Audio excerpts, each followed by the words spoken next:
이것이 복음이다. 보라, 사랑하는 아들이다. 누가복음 3장 16절, 21절, 22절의 말씀입니다. 요한이 모든 사람에게 대답하여 이르되 나는 물로 너희에게 침례를 베풀거니와 나보다 능력이 많으신 이가 오시나니 나는 그의 신발끈을 풀기도 감당하지 못하겠노라.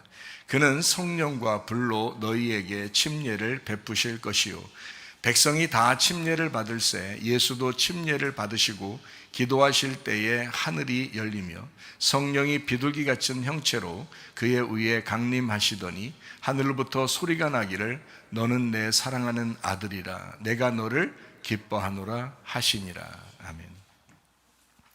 구약의 복음이 있습니다. 이사야 53장 5절 말씀이죠. 주님이 찔리신 것은 우리 허물 때문이요 주님이 상하신 것은 우리 죄악 때문입니다. 주님이 징계를 받음으로 우리가 평화를 누리게 되었고 주님이 채찍에 맞음으로 우리가 나음을 얻게 되었습니다. 이런 주님 앞에 우리가 기도하는 거죠. 하나님, 저 때문에 이렇게 당하신 우리 주님, 그래서 주님이 죽으시고 나를 살리려고, 주님이 채찍에 맞으시고 나를 치료하시려고 하시는 그 주님, 복음입니다. 구약의 복음. 고린도서 6장 2절 말씀 보니까 보라 지금이라 은혜 받는 것도 구원받는 것도 지금이다. 과거나 미래가 아니라 지금 우리에게 은혜가 있고 구원이 있어야 합니다. 제가 어제 이렇게 가만히 생각을 해봤어요. 대통령이 석방되고 이러면서 참 이런 일들이 다른 나라에 없고 우리나라에 이렇게 있는 것이 어떤 면에서는 좀 이상하다 이렇게 느껴질 수도 있었죠. 그런데 그 사건을 통해서 많은 사람들이 깨어나게 되고 많은 사람들이 이렇게 뭘 알게 되고 이렇게 하는 걸 볼 때 참 자유의 그 소중함, 그 억압돼서 감옥에 갇히는 거하고 풀려날 때 그 자유함, 그 자유의 소중함이라는 게 참 얼마나 그 몸소 느꼈을까 하는 그런 생각도 들더라고요. 그래서 제가 생각해 봤습니다. 늘 우리는 건국전쟁이구나. 그러니까 나라가 세워지는 건국전쟁, 그리고 교회가 세워지는 건국전쟁, 그리고 가정들이 잘 바로 세워지는 건국전쟁이다. 그리고 체제전쟁이고 또 자유를 갈망하는 그 독립전쟁이다. 이렇게 생각을 해 보았습니다.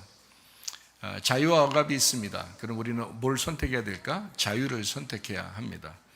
자유민주주의와 사회 전체주의가 있습니다. 우리는 뭘 선택해야 되죠? 자유민주주의를 선택해야 합니다. 진리와 거짓이 있습니다. 뭘 선택하죠? 진실을 선택을 해야 합니다. 이혼과 결혼이 있다면 뭘 선택해야 되죠? 결혼을 우리가 선택을 해야 합니다. 자유를 통해서 자유로 뭉쳐서 자유민주주의가 되어 자유민주주의의 삶을 살아가는 것, 그리고 진실한 것을 따라서 뭉쳐가지고 그래서 하나가 되는 것, 이것을 결혼이다 이렇게 말하는 거죠. 그러니까 서로 갈라진다라고 하는 것은 어떤 면에서 필요한 거예요. 왜 그게 필요하냐면 갈라놓고 구별하는 거거든요. 어떤 게 진짜냐 이렇게 구별할 때는 갈라놓고 구별해야 되는 거거든요. 딱 갈라놓고 구별해서, 그러니까 선과 악이죠. 선과 악으로 딱 구별해놓고 그리고 선한 쪽으로 이제 우리가 마음이 선한 쪽으로 뭉쳐야 되는 거죠. 그것을 이제 이혼과 결혼이다 이렇게 보는 거죠. 그래서 선과 악을 이혼시키고 선한 것으로 뭉쳐서 결혼해야 되겠다라는. 그러니까 잘못된 거로 계속해서 이렇게 가자는 게 아니고 어둠으로 가자는 게 아니라 밝은 빛으로 이렇게 가자는 그런 얘기죠. 어제는 제 아들하고 같이 이렇게 이야기를 하면서 아버지 제가 이런 글을 한번 썼는데 한번 들어보실래요? 그래서 한번 들어봤어요. 들어보라고 하니까 들어보라고 할 때 안 들어보면 큰일 나거든요. 그래서 들어봤어요. 들어봤더니 이제 이런 글을 썼어요. 그래서 알려주는데 이런 내용이더라고요. 어떤 내용이냐면 그 어둠을 좋아하는 사람들의 그 특징, 어둠을 좋아하는 사람들의 특징, 나쁜 말을 한다는 거예요. 나쁜 말. 그리고 모의를 하죠. 근데 이게 뒤에서 말하는 거잖아요. 그러니까 모의하고 뒤에서 말하는. 그게 이제 누가 잘하는 거냐면 뱀이 그걸 잘해요. 마귀가 그걸 잘해요. 사탄이 그걸 잘합니다. 그래서 뒤에서 말하는 거를 이제 요즘 아이들 말로 말하면 뒷담화라 그래요. 그 뒷담화 치지 마라 이런 얘기 하거든요. 그러니까 뒷담화라 그래요. 뒤에서 말하는 거. 그거를 잘하는 게 마귀가 그래요. 뱀이 그렇고 사탄이 그렇습니다. 그래서 여러분 혹시 마음이 좀 껄끄러운 사람이 있다면 뒤에서 얘기하면 안 됩니다. 그 사람하고 같이 직접 얘기해야 돼요. 저는 우리 교회에서 규칙을 늘 얘기할 때 그 규칙적으로 이렇게 해야 된다라고 주장을 하거든요. 그 사람하고 문제가 생기면 직접 얘기하세요. 다른 사람한테 얘기하면 뒷담화가 됩니다. 그러니까 그 사람 본인에게 직접 해결하라고요. 근데 좋은 말이 있어요. 좋은 말은 누구한테 해야 돼요? 직접 해야 돼요? 아니면 다른 사람한테 해야 돼요? 좋은 말은 다른 사람한테 해야 돼요. 근데 이게 잘 안 돼. 그게 잘 안 돼요. 사람들이 그때그때마다 자꾸 잊어버려 이걸. 그래서 나쁜 말은 딴 사람한테 하고요. 그러니까 음지에서 하는 거죠. 좋은 말은 또 그 사람한테 또 직접 얘기하려고 그러고, 왜냐하면 칭찬받아야 되니까 그렇게 한단 말이에요. 그거 안 좋은 습성입니다. 반대로 해야 돼요. 그러니까 하나님적으로 성경적으로는 나쁜 말은 하나님도 뒤에서 얘기 안 해요. 바로 심판하고 바로 재앙을 내리고 그러잖아요. 그러니까 바로 직접적으로 얘기해 버립니다. 성경적으로요. 근데 칭찬은 다른 사람한테 하는 거예요. 그래야 2배의 칭찬이 됩니다. 이거 규칙이에요. 우리 교회에서 규칙이라고. 이거 안 지키다가 사람들이 서로 분란을 일으킨 사람들도 있어요. 옛날에 이거 안 지키면 그렇게 돼요. 그러니까 반드시 이거는 아주 여러분이 죽을 때까지 지켜야 되겠다라고 생각하고 하셔요. 뒷담화나 나쁜 말은 절대 다른 사람한테 하면 안 돼. 그 사람 본인에게 찾아가서 하세요. 그리고 좋은 말은 다른 사람한테 하세요. 차라리 직접 하면 아부가 되는 거야. 괜히 아부하는 것처럼 되는 거예요. 그러니까 다른 사람한테 하는 게 훨씬 좋아요. 물론 이제 좋은 말 해도 되죠. 아예 하지 말라는 뜻이 아니라 어떨 때는 할 수 있죠. 그렇지만 될 수 있으면 좋은 말을 다른 사람한테 하면 2배의 칭찬이 가는 거거든요. 그 사람에게. 그러면은 더 좋잖아요. 더 좋게 하자는 얘기고. 뒷담화를 다른 사람한테 하잖아요. 아주 욕하는 것이 2배로 가버립니다. 그쪽이 아주 그냥 속에서 엄청 싫어해요. 그러니까 좀 나쁜 말인 것 같으다, 저 사람에게 좀 안 좋은 말 같으다 그러면 직접 하세요. 다 죽을 때까지 그것만 지키면 사람들과 관계 별로 어렵지 않습니다. 뒤에서 비방하는 이유가 뭘까? 빈곤하기 때문이다. 왜 빈곤할까? 비교하기 때문이다. 왜 비교할까? 배신하는 성향을 가지고 있기 때문이다. 왜 배신할까? 한 번도 좋은 관계로 지내본 적이 없기 때문이다. 이기주의니까. 왜 좋은 관계를 맺지 못했을까? 음란하기 때문이다. 왜 음란할까? 욕심을 많이 가졌기 때문이다. 그럼 왜 욕심을 많이 가질까? 교만하기 때문이다. 그럼 왜 교만할까? 인생 자체가 거짓말이니까. 그 사람에게는 인생 자체가 거짓말이니까. 그럼 왜 인생 자체가 거짓말일까? 예수를 몰랐기 때문이다. 예수를 몰랐기 때문이다. 빛이 없으니까 마귀, 뱀, 사탄이 좋아하는 그 어둠 그대로 존재하려고 했다는 것입니다. 그래서 이런 일들이 벌어진다. 반대로 이렇게 얘기를 하면 이런 말이라는 거죠. 자, 이렇게 얘기하면은 왜 뒷담화에서 교만과 예수님까지 연결되는가? 근데 죄는 이렇게 꼬리에 꼬리를 물고 하나의 문제로 끝나지 않는다는 겁니다. 시작이 단순한 뒷담화일지라도 그 끝은 결국 같은 결론으로 이른다 하는 것입니다. 그래서 거꾸로 한번 읽어보라는 거예요. 저보고 이걸 거꾸로 읽어보래요. 어느 방향에서 접근하든 결국 결론이 같다는 거예요. 자, 생각해보죠.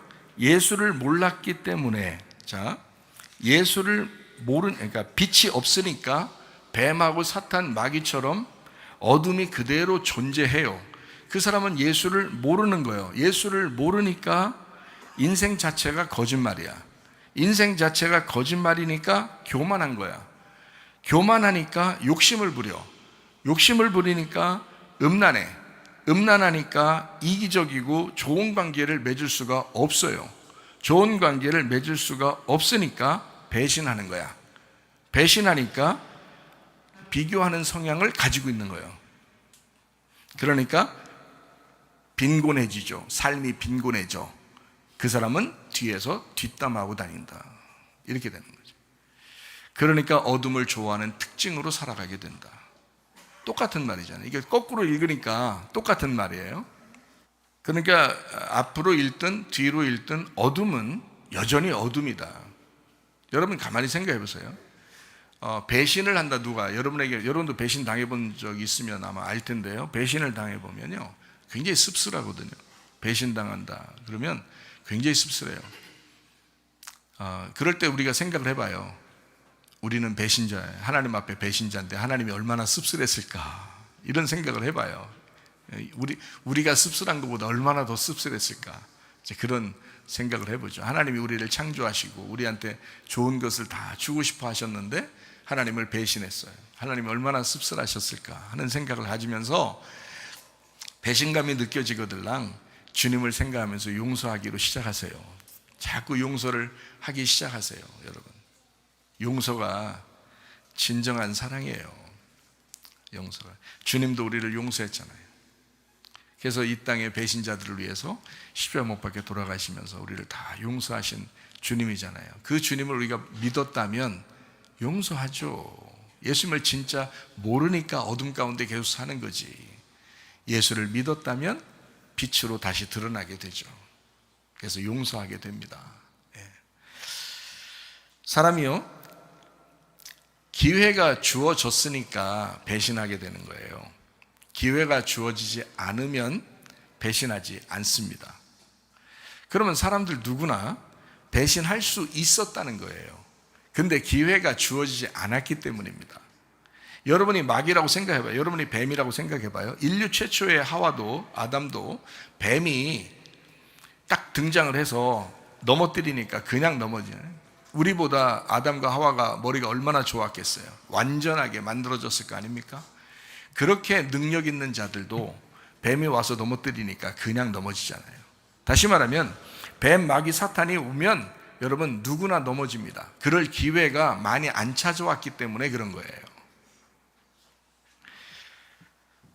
그러니까 여러분이 마귀가 아직 여러분에게 접근하지 않았기 때문에 아직도 교회에 다니고 있다. 그럴 수도 있다. 이런 얘기예요. 근데 기회가 주어지고 유혹이 만약에 찾아오게 된다면 결국 여러분도 못 견디고 떠나갑니다. 이건 누구나 마찬가지예요. 그러니까 하나님 앞에 깨어서 기도해야 합니다. 우리는 그냥 그런 사람들이에요. 그런 사람들이다. 그래서 너희가 깨어있어 기도하라. 마귀가 우는 사자와 같이 삼킬 자를 찾는다. 그럼 왜 삼킬 자처럼 그렇게 돌아다니냐 이거야. 왜 삼킬 자가 돼서 그렇게 헤매고 있느냐 이거야. 마음을 다 붙잡고 우는 사자와 같이 삼킬 자를 찾는 이 마귀를 정신 차리고 깨어서 기도해서 마귀를 쫓아내게 되면 너희를 피하게 될 것이다. 그런 기회조차 여러분에게 오지 않게 될 것이다. 얼마나 감사한 일인가. 빛의 사람으로 사시다가 주님 만나기를 바랍니다. 어둠으로 사는 사람이 참 많아요. 제가 이렇게 정치도 이렇게 관심 있게 이렇게 보다 보니까 거짓말이 너무 많더라고요. 입만 열었다면 거짓말하는 사람들도 있더라고요. 그러니까 거짓이냐 진실이냐 이것만 구분해도 우리가 넘어지지 않겠더라고요. 그래서 다 거짓과 진실의 싸움이더라고요. 그럼 왜 거짓이 왔을까? 그 마귀가 그들의 아비이기 때문에 그래요. 마귀는 거짓말쟁이의 아비입니다. 그래서 저 사람 거짓말 치고 있다 그러면 그 속에 누가 들어있다? 마귀가 들어있는 거예요. 네. 거짓말 치면은 그 사람 자기가 혼자 그냥 그거를 넘어가려고 그거를 벗어나려고 거짓말을 살짝 친 줄 알겠지만 그 속에 마귀가 들어가 있기 때문에 그 사람을 안 놔주는 거예요. 그 사람은 거짓말을 하게 돼 있는 거야. 마귀가 들어가 있으니까. 그래서 결국에는 거짓과 진실의 싸움은 마귀와 하나님과의 싸움이에요. 네. 가만히 생각해 보니까 진실하게 살면 빛의 삶을 살게 되겠더라. 진실하게 살면. 그러니까 사람에게든 혼자 있을 때나 사람들에게나 그냥 진실하게 말하면 되겠다. 진실하게 행동하면 되겠다. 이런 것입니다. 그래서 거짓말과의 싸움은 하나님이 개입하십니다.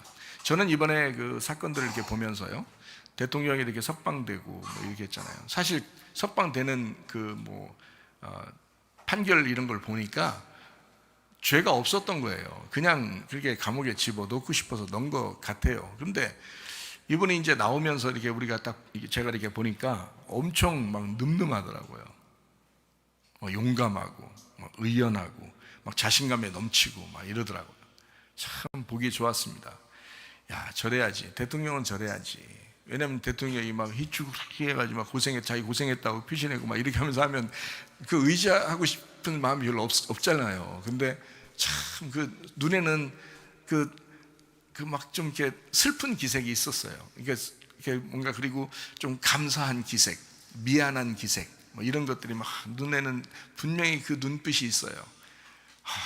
그 애처로운 그 눈빛 있잖아요. 그 얼굴만 쳐다봐도 눈물이 나더라고요, 저도. 그런 눈빛으로 하는데, 근데 막 그 사람들 앞에서 자기의 그 늠름함, 그 의연함, 그 용감함, 그 자신감, 뭐 이런 것들을 이렇게 보여주면서 인사하고 하는 거 보니까 더 눈물 나더라고요. 마음이 참 안타깝고 더 눈물 나고, 참, 그러니까 나이가 저보다 있겠지만 대견스럽고 참 대견하다. 참 대통령답다. 이런 생각이 들더라고요. 이번에 그 사람들이 많이 깨우쳤다고 그래요. 사람들이요. 찾아보면서 공부도 많이 하고 사람들이요. 많이 깨우쳤다고 그래요. 정치도 좀 알게 되고 세상 돌아가는 것도 좀 알게 되고 어떤 것이 거짓말이며 어떤 것이 진실인지 요거를 많이 배웠다. 이런 이야기들이 많습니다. 뭐 계몽이 되었다 그래요. 계엄이 계몽이 되었다. 이런 이야기들이 많습니다.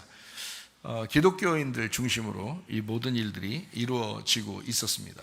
그러니까 왜 그렇게 되냐면 기독교인들은 근본적으로 성경을 중심으로 살아가려고 하는 사람들이에요. 그러다 보니까 성경의 중심은 진실이죠. 성경의 중심은. 그리고 자유를 갈망하는 자들. 그리고 하나님께서는 우리에게 종에 얽매여 있는 것이 아니라 자유로 우리를 해방하려고 하시는 분이었다라고 하는 것을 근본적으로 아는 사람들이 성경을 따르는 기독교인들. 그러다 보니까 기독교인들 중심으로 이렇게 계몽이 일어나서 이렇게 많은 사람들이 깨우쳐졌다 하는 것이 이번 사건의 전말입니다. 하나님께서 역사하신 거예요. 저는 이것이 하나님의 역사다라고 보는 거지 사람이 어떻게 이렇게 만들겠습니까? 갑자기, 그죠? 한 2달도 안 되는 사이에 사람들의 마음을 확 바꾸는 것은요, 사람들이 못하거든요. 이제까지 수십 년을 이렇게 우리 대한민국에 살아오면서 이렇게 사람들이 많이 깨우쳐질 수 있었을까? 이거는 이번이 처음 그런 일들이 벌어졌습니다. 그러니까 이것은 하나님의 역사다. 하나님의 역사라고 볼 수밖에 없다. 참 놀라운 일이다. 제가 이런 그 사건이 처음 시작될 때부터 저는 여러분에게 뭘 얘기했냐면 하나님은 대한민국을 포기하지 않으실 거다 얘기했습니다. 왜 그러냐면 하나님은 이스라엘과 대한민국을 포기할 수 없는 분이십니다. 성경적으로 볼 때 이스라엘과 대한민국은 아주 닮았어요. 닮은 꼴이에요. 하나님이 이 두 나라를 통해서 세상에 자기의 그 마음을 알려주려고 하는 나라, 이 나라가 이스라엘과 대한민국이에요. 그래서 이 나라들을 통해서 하나님의 역사를 펼치고 하나님의 역사를 보여주기 때문에 그런 샘플의 나라이기 때문에 이 나라들은 절대 망하지 않는다라고 여러분에게 이야기했어요. 2달 전에 이야기했고, 그리고 실제로 이 2달 사이에 하나님의 역사하심을 보세요. 사람들이 깨어나지 않으면 아무 힘이 없거든요. 그네와 사람들이 막 깨어나기 시작해요. 그 2달 사이에 하나님의 역사죠. 사람들이 누가 했다 이렇게 말할 수 있습니까? 누구의 노력으로 누구의 노력으로 이렇게 사람들이 깨우쳐졌다. 물론 하나님이 그 사람들을 사용했겠죠. 사람들을 사용할 수는 있지만 하나님의 역사지 사람들이 그렇게 스스로 할 수가 있는 게 아니었다는 겁니다. 하나님의 역사입니다. 하나님은 살아계십니다. 하나님은 살아계셔요. 그렇지만 종말은 늘 어둡습니다. 그래서 빛이 필요한 거예요. 늘 어두움이 우리에게 찾아옵니다. 가정에도 어둠이 찾아올 수 있고요. 교회에도 어둠이 찾아올 수 있고, 대한민국이라는 이 나라에도, 온 인류에도 계속 어둠이 찾아옵니다. 그래서 빛이 필요합니다. 교회가 이 시대의 빛입니다. 먼저 교회가 구분해야 돼요. 이거 분별해야 된다. 그래서 어떤 것이 옳으니 어떤 것이 그르니 라고 하는 것을 분별할 줄 알아야 돼요. 여러분의 가정이 이 시대에 빛이 되어야 합니다. 교회가 이 시대에 빛이 되어야 합니다. 대한민국이 샘플된 나라로 전 세계에 빛이 되는 나라가 되어야 합니다. 하나님의 역사, 하나님께서는 그렇게 하길 원하실 거예요.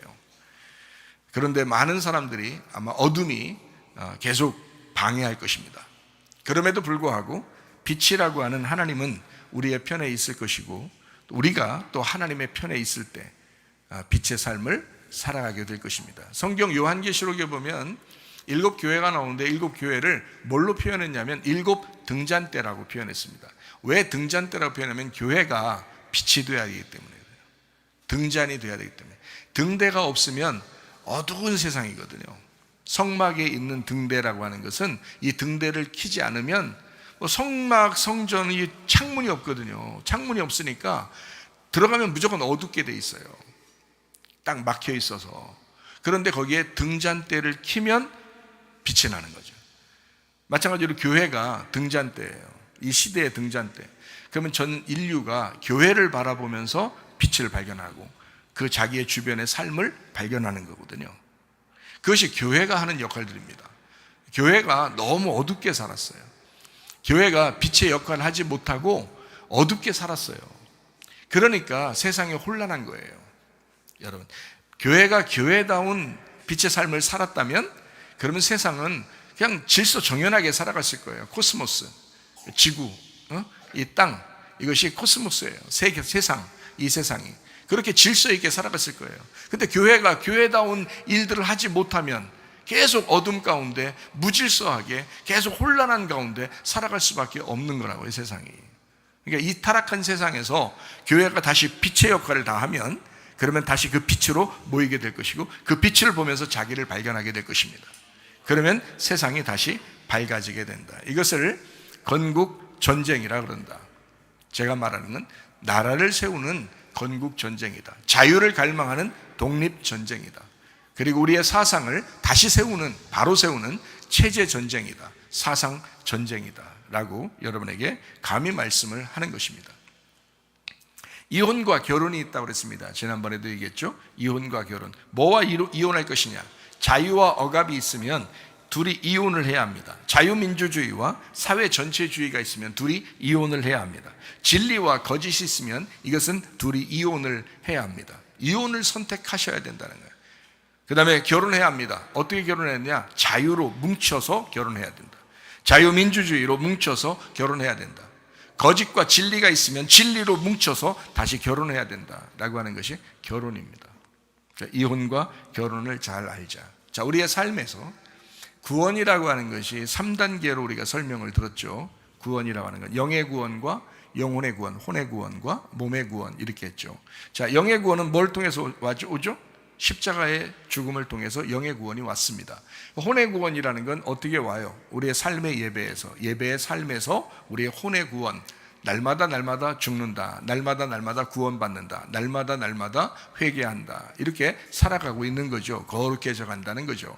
그 다음에 몸의 구원입니다. 몸의 구원은 영원한 구원이에요. 그래서 우리의 이 땅에서 죽을 때, 그 다음에 이 땅 떠날 때 영원한 구원을, 몸의 구원을 받게 되는 것입니다. 어떤 몸으로 바뀌죠? 천사처럼 바뀌는 영의 나라에 간다. 천사처럼 바뀌어서 영의 나라 가는 이것을 몸의 구원이라 이렇게 말해요. 그러니까 영의 구원은 십자가를 통해서, 혼의 구원은 우리가 삶의 예배의 삶을 통해서 끝까지 인내함으로 구원을 이루어 나가는 죽을 때까지요. 그 다음에 딱 죽어요. 그럼 우리 몸이 천사처럼 바뀌어서 영의 나라로 가는 것입니다. 그러면 영원히 살죠. 영의 나라에 가야, 영으로 돼야 이게 영원히 사는 거예요. 이런 몸은요, 영원히 갈 수 없습니다. 이 몸은 어느 날 이 땅에 다 내려놔야 돼요. 그것을 죽음이라 그러죠. 그런데 영의 나라에 가면 영원히 산다라고 그래요. 왜? 영은 죽질 않으니까. 영원히 사는 거니까. 그래서 영의 나라에 간다. 몸의 구원을 받는 것이다. 그것을 천국이라고 얘기하죠. 그래서 구원은 각자입니다. 구원은요, 다 각자예요. 각자 천국에 가는 것이고 각자 지옥 가는 거예요.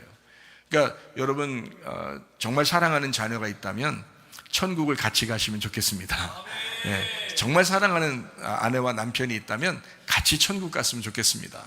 교회가 그것을 주장하는 거죠. 그래서 함께 사랑하는 사람들은 교회라고 하는 것으로 함께 모여서 이렇게 생활하는 참 좋은 것입니다. 모여서 이렇게 있으면 좀 거룩해지는 것 같죠, 여러분이. 모여서 예배드리고 그러면 거룩해집니다. 근데 진짜 신앙생활은 언제 있다고 그랬어요? 각자 혼자 있을 때, 자기가 혼자 살아갈 때, 집에 있을 때나 직장에 갈 때나 학교 갈 때나 누구를 만났을 때나 자기 혼자 있을 때나 이때 그때 진짜 신앙이 이게 진짜냐 가짜냐라고 하는 것을 그때 구분할 수 있습니다. 모여 있으면 이게 진짜인지 가짜인지 잘 몰라요. 그러니까 누구 말 맞다나 기회가 안 온 거야. 마귀가 딱 기회 잡으면 그냥 다 넘어질 수 있는데 아직 기회가 안 온 사람도 있는 거야. 그냥 모여 있으니까. 근데 여기서 이탈해서 혼자 있을 때 진짜 강한 믿음의 사람은 흔들리지 않습니다. 그때 이겨내는 게 진짜 믿음이라는 거죠. 혼자 있을 때 진짜 믿음을 지킬 수 있는 사람이 진짜 믿음이라는 거예요. 그러니까 신앙생활은 모여서도 중요하지만 그건 어린아이 신앙이다. 각자 흩어져 있을 때 믿음의 그 강력함을 가지고 마귀를 이겨나가는 그런 삶을 살아가는 것, 그런 사람이 되면 진짜 신앙생활에 참 잘하는 신앙생활이다. 그것이 이제 결혼 생활을 하고 난 다음에 자기가 각자 생활할 때가 필요한 거죠. 학생들이나 청년들이나 교회 함께 모여서 있을 때는 믿음이 좋아 보여도 결혼해서 진짜 믿음이 있는지를 확인받아야 됩니다. 그게 증명이 돼야 된다는 거죠. 그때 진짜 믿는 것이냐라고 하는 것을 확인받아야 된다. 그때 진짜 믿음 신앙생활이다. 이게 성장한 신앙생활이다라고 하는 겁니다. 그러니까 혼자 있을 때의 그 신앙생활을 진짜다라고 볼 수 있는 겁니다. 자, 이제 우리가 오늘 말씀을 또 나눕니다. 누가복음 3장에 16절부터 22절인데 16절, 21절, 22절의 말씀을 보면 물침례, 성령 침례, 불침례가 나옵니다. 그리고 침례를 받으시고 주님이 올라오십니다. 그리고 하늘이 열리고 그리고 비둘기 같은 성령이 임하신다. 그러면서 하나님이 말씀하십니다. 이는 내 사랑하는 아들이다 라고 말씀합니다. 태워져야 할 사람이 태워진다? 그게 축복입니다. 그러니까 사람들은 불심판이 온다 그러면 무서워한다는 거죠. 근데 무서운 게 아니라 어떻게 보면 불심판이 와야 태워져야 할 것을 태워야 그게 축복이라는 거예요. 자, 예를 한번 들어볼까요? 자, 여러분과 우리가 다 배신자, 반역자들입니다. 하나님이 보실 때는 선악과 먹을 때부터 이미 우리는 배신자예요, 반역자예요. 하나님에게는. 그렇잖아요? 하나님이 우리를 창조하셨고 우리를 계속 사랑하신다고 하셨는데 우리는 늘 우리의 생활 가운데 늘 하나님을 반역하고 하나님을 배신하고 산단 말이죠. 사람들을 비판하고 판단하고 욕하고 뒤에서 뒷담화하고 미워하고 화내고 욕심내고 거짓말하고 음란하고 이렇게 살아가는 이런 사람들이 바로 사람들이에요. 그러니까 이게 배신자 아니에요. 이게 하나님이 보실 때 너희들 왜 그렇게 사냐, 이거 배신자요, 반역자다 라고 말씀하실 거 아니냐 이거예요. 그러니까 우리는 모두 다 배신자들이에요. 다 반역자들이고. 그럼 생각해봐요. 자, 배신자, 반역자는 어떻게 하는 것이 가장 좋은 거예요? 어떻게 될 때가 가장 좋은 거예요? 태워질 때가 가장 좋은 거예요. 배신자, 반역자한테는 태워져야 가장 좋은 거예요. 그게 아름다운 복음이라고 하는 거예요. 배신자들에게 가장 아름다운 복음은 찔리는 말씀입니다. 그게 가장 아름다운 복음이에요. 가만히 너 잘했어 잘났다 이렇게 하는 건 복음이 아니에요. 그러다가 망합니다. 그런데 진짜 배신자들, 반역자들에게는 찔리는 말씀이 와야 그게 복음이에요. 그게 기쁜 소식이라고요. 자, 한번 예를 들어 볼게요. 탕자가 있어요. 탕자한테 가장 여러분이 들려줘야 될 말이 뭘까요? 탕자가 있어요. 그럼 탕자한테 여러분이 가장 들려줘야 될 말이 뭘까요? 그냥 거기서 놀아 이래? 거기서 밥 굶어가면서 돼지하고 그냥 거기서 지내, 이게 너의 행복이야, 이렇게 얘기해 주겠어요? 여러분 같으면? 아니에요. 탕자에게 가장 들려주어야 할 말은 아버지에게 돌아가라는 겁니다. 아버지에게 돌아가라. 그게 가장 아름다운 말이에요. 그게 가장 그에게 들려줘야 할 말이라고. 이해가 되십니까? 그게 태워져야 된다고. 그 말이 그렇게 힘든 말이지만, 그 사람이, 그 탕자가 듣기에 너무 힘든 말이지만 그래도 누군가는 해줘야 된다는 거지. 이해가 되시겠어요? 그게 교회가 해야 될 일입니다. 집을 떠난 탕자가 진짜 배신자냐? 아니다. 집에 돌아오지 않으면 그게 배신자다. 집에 돌아오기 전까지는 아직도 기다리는 아버지 품이 있다. 아직은 탕자가 아니다라는 말입니다. 세상에도 거짓말하는 사람이 있고 진실한 말을 하는 사람이 있다겠죠. 정치적으로도 거짓말하는 사람이 있고 진실한 말하는 사람도 있다가죠. 그러면 거짓말 쳤다. 그러면 이 사람이 그것을 깨닫고 다시 진실한 말로 돌아오면 되는 거예요. 그러면 회복되는 것입니다. 야, 너 거짓말 한번 쳤으니까, 너 거짓말했으니까 너는 나하고 완전 끝이야. 넌 죽어야 돼. 이렇게 말하면 되겠냐고요. 아니죠. 거짓말 했다고 해서 그 사람이 탕자가 아니라 진실한 말로 계속 돌아오지 않으면 그게 탕자라는 거죠. 돌아와야 된다는 거야. 진실한 말로 다시 돌아와야 된다는 거야. 자기 마음에 거짓말하는 게 왜 모르겠어요. 자기가 거짓말 하는지 자기가 알지. 알면서도 거짓말 하는 거지. 그걸 모면해 보려고. 그러니까 알면 됐어. 알면은 돌아올 수 있는 기회가 온 거야. 그럼 알면 회개하면 돼요. 기도하면 돼요. 하나님 앞에 돌아오면 돼요. 더 이상 거짓말 안 치면 되는 거예요. 그러면 더 이상 탕자가 아니야. 더 이상 배신자가 아니라고. 그래서 서로 연합해야 된다는 거 아니에요. 거짓을 버리고 진리로 연합해야 된다는 거 아니에요. 그게 우리 나라가 돼야 되는 거고, 그게 우리 교회가 돼야 되는 거고, 그게 우리 가정들이 돼야 된다, 그 말입니다. 하나님은 우리가 배신자요 반역자인데도 여전히 우리를 사랑하시는 하나님이십니다. 그게 하나님의 마음이잖아요. 우리는 하나님을 떠났어요. 그게 탕자요, 그게 배신자라고 하는 거예요. 그 반역자입니다. 언제부터요? 첫 번째 아담 때부터 선악과 먹고 지금까지 계속해서 벗어나 있었던 사람들이에요. 하나님에게 돌아가기만 하면 돼요. 돌아오지 않으면 계속 탕자고, 돌아가면 더 이상 탕자가 아니라니까요. 더 이상 배반자가 아니라고요. 하나님은 돌아와라. 돌아오면 된다. 그 돌아오라고 누군가는 얘기해 줘야 된다는 거야. 그 누군가는. 그게 여러분이 되시기를 바랍니다. 그게 우리 교회가 되시기를 바랍니다. 돌아오라. 누군가는 얘기해 줘야 돼. 근데 돌아오지 않는 걸 사람들이, 그래서 여전히 탕자로 있는 거예요. 여전히 거짓 가운데 있는 거고, 여전히 어둠 가운데 있는 거예요. 돌아오면 하나님의 아들 됩니다. 돌아오면 그만입니다. 돌아오면 끝나는 거예요. 교회가 그걸 외치는 거예요. 사실은 돌아와라. 듣기 싫어도 그 말 들어야 된다. 하나님 앞에 돌아와라. 자, 거짓말하는 사람들한테 여러분 가장 듣기 싫어하는 말이 뭐겠어요? 야, 거짓말 치지 말자. 그럼 또 거짓말하는 사람도 듣기 싫어해. 그거를. 교만한 사람이 가장 듣기 싫어하는 게 뭘까요? 교만한 사람이 가장 듣기 싫어하는 게, 너 잘난 체 하지 마라. 너 교만하지 마라. 가장 듣기 싫어하는 말이에요. 그게 무슨 말인지 알아요? 그 사람이 교만해. 그러면 교만하다고 누군가가 얘기해 줘야 돼. 너 잘난 체 하지 말라고 누군가가 얘기해 줘야 돼. 그리고 겸손하게 돌아오라고 누군가는 얘기해 줘야 된다고. 그 사람이 간혹 좀 가슴이 찔린다 할지라도 누군가는 얘기해 줘야 된다고. 그게 그 교만한 사람에게는 복음이라 이 말입니다.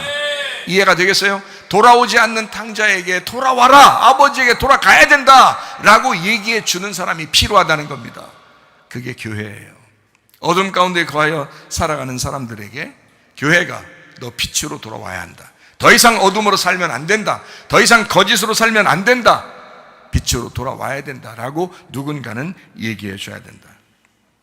아버지는 여전히 우리를 기다리시는 사랑의 품을 가지고 계신 분입니다. 그게 아버지 하나님이십니다. 인류는 모두 선악과를 먹은 죄인이에요. 하나님을 배반한 사람입니다. 성경으로 말하면 반역자들이라고 말합니다. 성경에서 반역이라고 하는 건 이사야 63장 10절 말씀 보니까 그들이 반역하여 주의 성령을 근심하게 하였다라고 했습니다. 마라 쓰다, 마라 쓰다라는 말이에요. 반역하지 마라 이렇게 생각해야 돼요. 반역하지 마라, 마라, 이 반역이라는 단어가 마라라는 단어인데요, 이 마라라는 게 쓰다라는 단어입니다. 불순종, 거역, 반역한다라는 단어예요.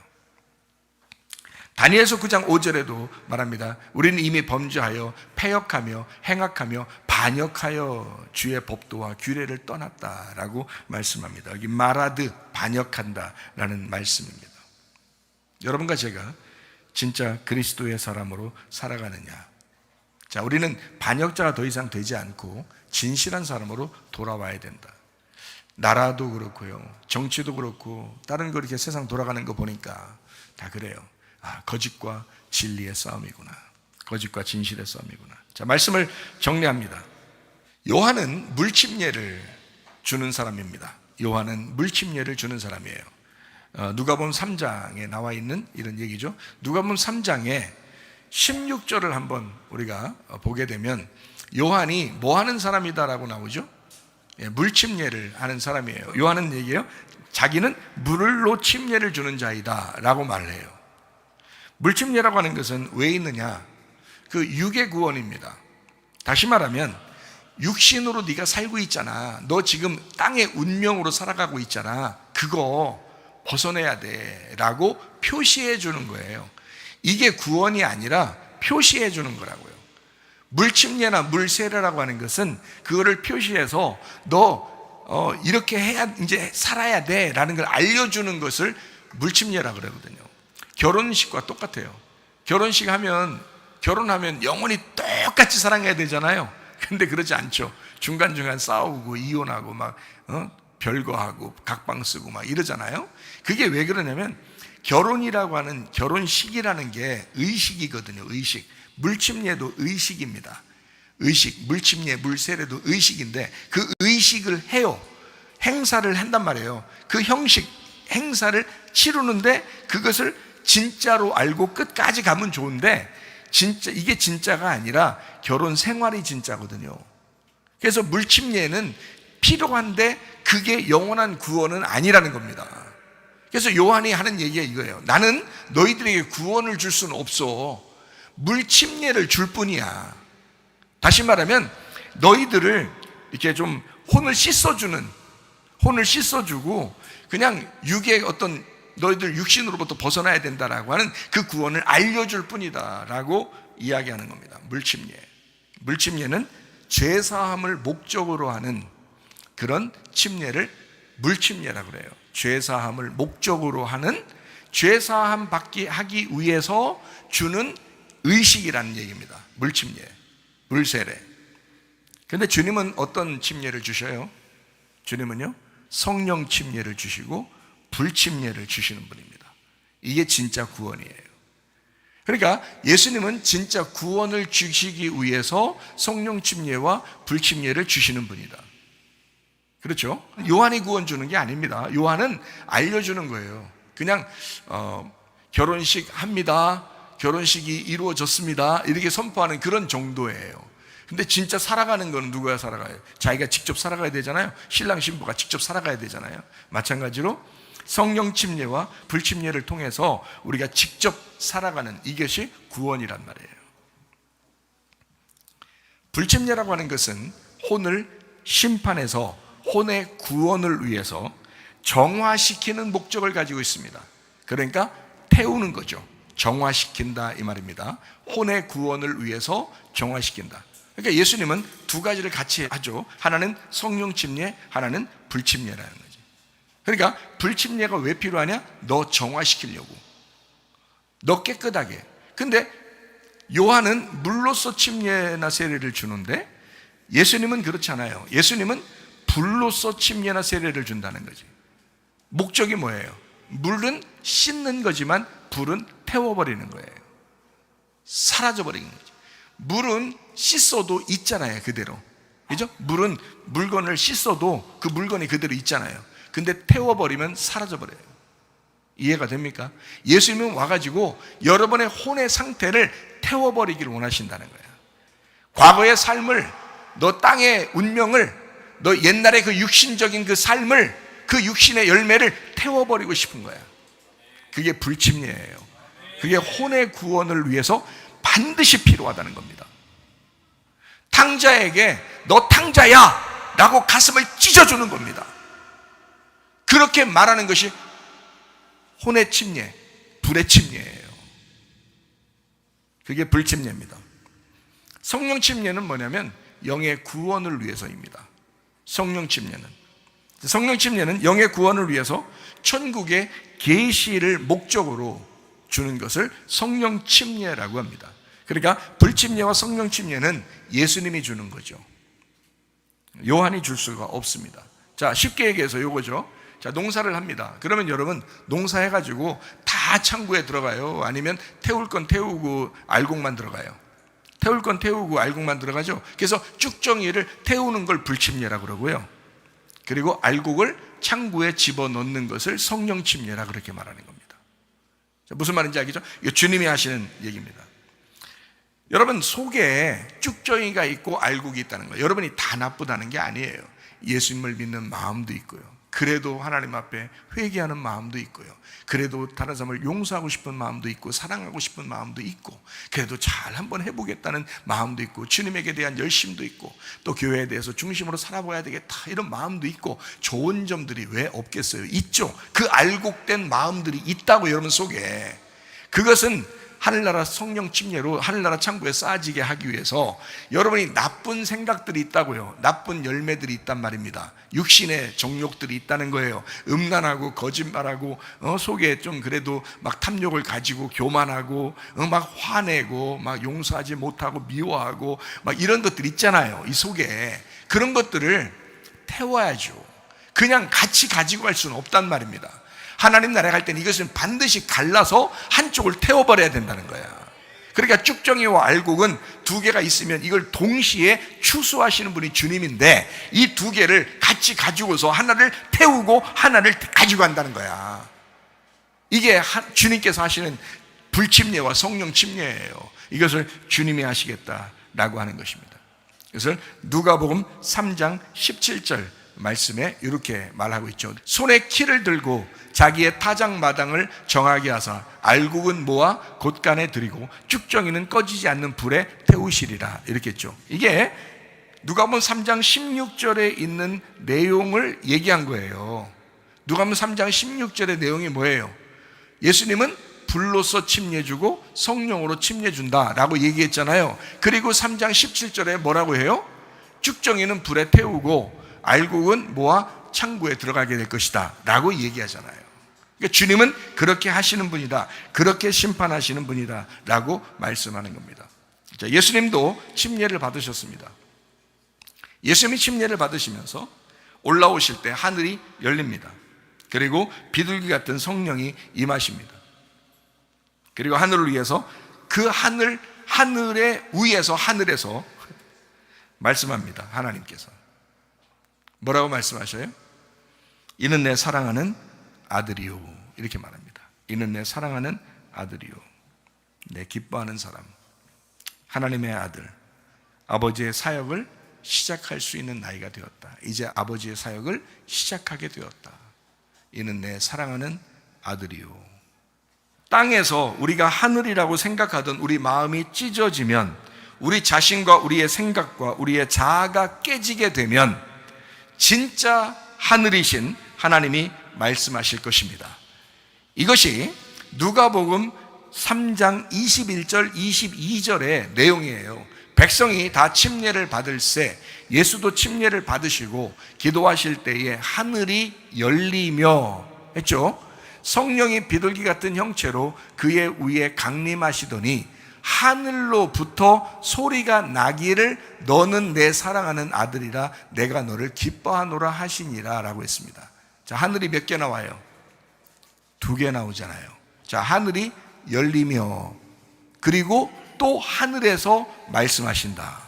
그러니까 하늘 아래에 있는 하늘이 열리고 위에 있는 하늘에서 하나님이 말씀하시잖아요. 그러면 아래에 있는 여러분이 생각하고 있던 하늘이 찢어져야지. 그게 열려야지.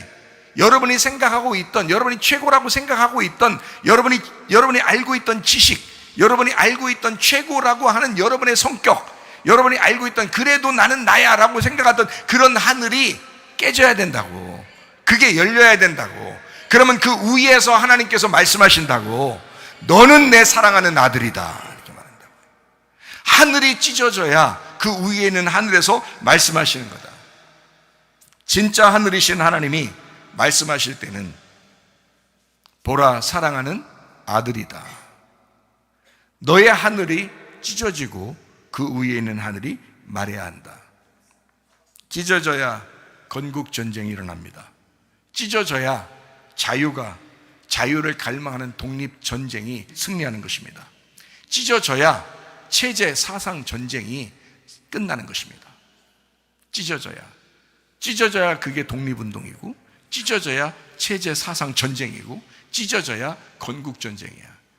여러분의 속에 있는 나라에서 찢어질 것이 찢어져야 한다. 다시 말하면 태워질 것이 태워져야 한다.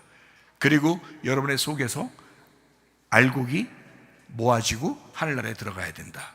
자, 여러분의 하늘은 찢어져야 된다. 우리의 가정에서, 우리 교회에서, 대한민국에서, 또 우리의 마음의 양심에서 찢어질 것이 반드시 찢어져야 된다. 아래에 있는 여러분이 생각하던 그 하늘이, 가짜 하늘이 찢어지고 진짜 하늘에서 여러분에게 이 말씀이 오길 바랍니다. 너는 내 사랑하는 아들이다. 예수님이 우리의 소망입니다.